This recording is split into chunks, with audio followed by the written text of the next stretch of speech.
पिछले एपिसोड में हाउ चैन और उसके सभी टीममेट्स लेवल 2 वाले ट्रायल के लिए रेडी हो गए थे, जहां पर उनका सामना वॉरियर स्केलेटन से होने वाला था। इसके बाद अगले सीन में हम जिनान पास का सीन देखते हैं, जहां पर आज भी सब कुछ पूरी तरह से नॉर्मल होता है, लेकिन तभी अचानक से डिमंस यहां पर बड़े बड़े फायरबॉल का यूज करके अटैक करना शुरू कर देते हैं, जिसके वजह से यहाँ के लोग काफी डर गए थे और वे तुरंत अपनी जान बचाने के लिए इधर उधर भागने लगते हैं। वहीं दूसरी तरफ हम देखते हैं कि यहाँ के गार्ड्स भी पूरी तरह से हैरान हो गए होते हैं और वे किसी तरह से यहाँ के लोगों की जान बचाने की कोशिश करने लगे थे। इसके अलावा हम देखते हैं कि ऐसे सिचुएशन से यहाँ के एल्डर भी काफी परेशान हो गए थे और फिर मास्टर हान कहता है, मैंने तो कभी सोचा नहीं था कि यहाँ पर 12 डीमंस हैं, लेकिन अब हमें किसी भी तरह से इनको रोकना ही होगा। लेकिन तभी हम देखते हैं कि यहाँ पर एक और मास्टर भी आ जाती है और फिर कहती है कि अब हमें सभी डीमन हंटर्स को यहाँ पर बुलाना होगा ताकि हम किसी तरह से इनके साथ में फाइट करके इनको यहाँ से भगा सके। वहीं दूसरी तरफ हम देखते हैं कि वो छोटा सा स्केलेटन हाउ चेन का स्टैचू बनाने में बिजी होता है, लेकिन तभी इसी वक्त इसके पीछे हाउ यू भी आ जाता है, जिसे देखते ही वो स्केलेटन तुरंत वहाँ से भागने लगता है। लेकिन तभी हमें पता चलता है कि हाउ चेन और उसकी टीम ने यहाँ के लेवल 4 के ट्रायल को भी पास कर लिया है। इसीलिए हाउ चेन इनसे कहता है कि सबसे पहले हमें यहाँ पर हुए बैटल को समराइज कर लेना चाहिए और फिर उसके बाद हम लेवल 5 के ट्रायल के लिए जाएंगे।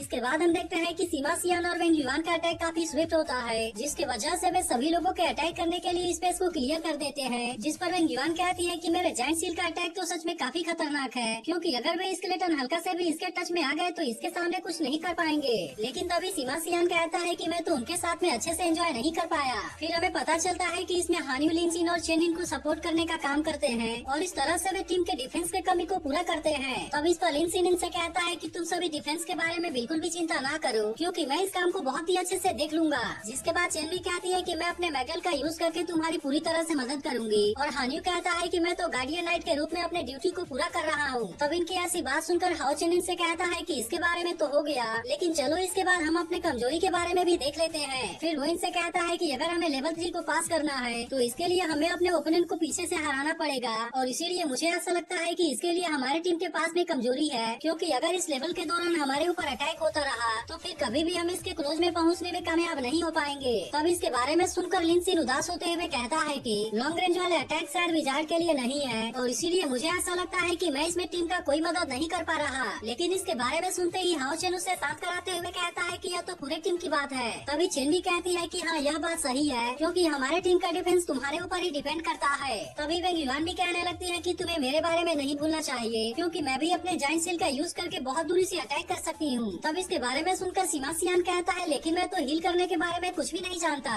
जिसके बाद इन सभी की बात सुनकर हाउ चेन इनसे कहता है कि तुमने सही समझा, हमारे टीम के हर किसी के पास में फाइट करने का अपना तरीका है, जिसकी वजह से मैं नहीं चाहता कि तुम इसके बारे में सोचकर ज्यादा परेशान हो, क्योंकि एक टीम के रूप में हमें एक दूसरे के कमी को पूरा करना है। इसके बाद वो इनसे कहता है कि अगर फ्यूचर में फिर से हमारे सामने ऐसा ही सिचुएशन आ गया तो फिर सबसे पहले मैं किसी तरह से अपने ओपोनेंट को रोकने की कोशिश करूंगा, जिसमें कि हानि भी मेरी मदद करेगा। तब इसके बारे में सुनकर हानि भी उससे कहता है कि मैं इसके बारे में समझ गया। फिर हाउ चेन कहता है कि हमें लेवल 4 में किसी भी तरह से अपने ओपोनेंट के मैजिक को रोकना होता है, इसीलिए अगर इसमें हमारे दुश्मन का अटैक बहुत ज्यादा पावरफुल हुआ तो फिर मुझे ऐसा लगता है कि ऐसे कंडीशन में हम सभी मारे जाएंगे। लेकिन इसके बाद भी लिनसी ने किसी तरह से वहाँ पर हमें बचा लिया था, जिसके वजह से हमारे ओपोनेंट वहाँ पर हमारा कुछ नहीं कर पाए। तभी इसके बारे में सुनकर सीमा सियान कहने लगता है कि लेवल 4 तो लेवल 3 से ज्यादा डिफिकल्ट है, इसीलिए मुझे ऐसा लगता है कि यह ट्रायल अब धीरे धीरे और भी ज्यादा हार्ड हो रहा है। जिसके बारे में सुनकर चेन भी उससे कहती है कि तुमने इसके बारे में सही कहा, क्योंकि मैंने भी नोटिस किया कि वे स्केलेटन पहले से अब ज्यादा स्ट्रॉन्ग हो गए हैं। तब इस पर हाउ चेन से कहता है कि यह चीज कोई इल्यूजन नहीं है, बल्कि वे दोनों विजार्ड स्केलेटन लेवल 4 में हैं। लेकिन इसी के साथ उस समय वहाँ पर वे जिस स्किल का यूज कर रहे थे वो लेवल 6 में पहुँच गया था, जिसके वजह से यह बात क्लियर है कि एटर्नल टावर इसके डिफिकल्टी को धीरे धीरे बढ़ा रहा है और इसीलिए जैसे ही हम इसमें आगे की तरफ बढ़ते जाएंगे यह चीज हमारे लिए उतनी मुश्किल होती जाएगी। इसके बाद वो इनसे कहता है कि इसके बारे में अब हमें पूरी तरह से केयरफुल रहना होगा,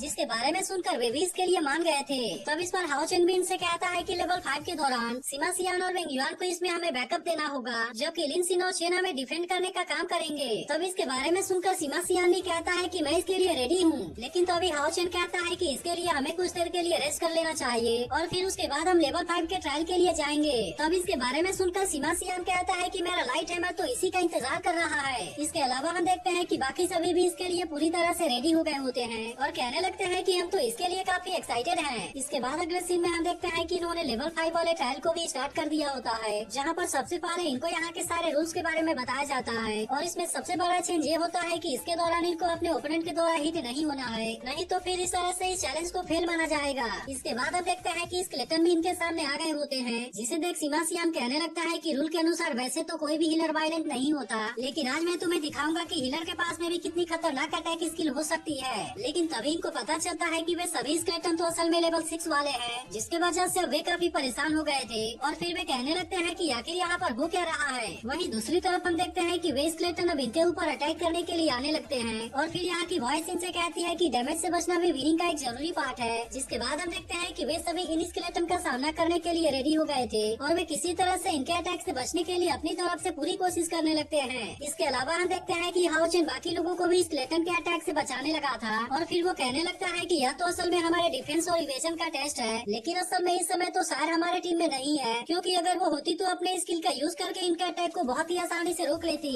इसके बाद वो इनसे कहता है कि सबसे पहले तुम अपने डिफेंस के ऊपर ध्यान दो और फिर उसके बाद हम इनके ऊपर अटैक करने की कोशिश करेंगे। जिसके बाद हम देखते हैं कि सभी लोग इसकी बात मानने के लिए रेडी हो गए होते हैं। तभी इसी बीच हम देखते हैं कि वो बड़ा अचानक से सीमा सियान के ऊपर अटैक करने के लिए आ जाता है, जिसे देख हाओचेन भी बचाने के लिए उसके पास में आ गया था। लेकिन इसके बाद भी हम देखते हैं कि वो ज्यादा टाइम के लिए इसके सामने कुछ नहीं कर पाता और तभी अचानक से वो बर्ड इसके हाथ को इंजर्ड कर देता है। अब इसके वजह से हम देखते हैं कि इनका चैलेंज फेल हो गया था और फिर इस तरह से वे यहाँ से टेलीपोर्ट होकर बाहर आ गए थे। अब इस तरह से हम देखते हैं कि सीमा सियान भी इस बात से काफी परेशान हो गया होता है और फिर कहने लगता है कि उसके फास्ट अटैक के वजह से मैं वहाँ पर कुछ नहीं कर पाया। तब इस पर हाओचेन कहता है कि इतने टाइम से हमारा टीम एक स्ट्रॉन्ग अटैकर रहा है, जो कि असल में एक तरह से हमारी ताकत है। इसीलिए मुझे ऐसा लगता है कि अगर हमने इस ट्रायल को पास कर लिया तो फिर इस तरह से हमारी टीम पहले से काफी पावरफुल हो जाएगी। जिसके बाद हम देखते हैं कि इसके बारे में सुनकर सीमा सियान भी पूरी तरह से रेडी हो गया था और फिर इसके बाद वे यहाँ से जाने लगते हैं। लेकिन तो अभी हाओचेन को पता चलता है कि यहाँ पर कोई आ रहा है और इसीलिए वे सभी तुरंत टावर से बाहर निकलकर यहाँ पर आ जाते हैं। फिर हमें पता चलता है कि इनको भी अब जल्दी से जेनान पास में जाना होगा और अब इसीलिए वे भी इसके लिए पूरी तरह से रेडी हो गए होते हैं। फिर हमें पता चलता है कि यहाँ से 6191 साल पहले demon clan Holi demon continent में आया था, जिसके वजह से इसमें जेनान पास को बहुत ज्यादा नुकसान हुआ है और अब इसीलिए इस समय वहाँ पर जल्दी से 2 लाख डिफेंडर्स को बुलाया जा रहा है। लेकिन इसी के साथ हम देखते हैं कि डीमन ने इनके ऊपर लगातार अटैक करना भी शुरू कर दिया था और अब इसी वजह से यह चीज भी इनके लिए काफी मुश्किल हो गया होता है। तो क्या आपको लगता है कि हाओचेन इस पर डीमन के अटैक से जेनान पास को बचा पाएगा? इसके बारे में कमेंट करके जरूर बताना और अगर आपने इसके पिछले पार्ट को मिस कर दिया हो तो लेफ्ट वाली वीडियो जरूर देख लेना।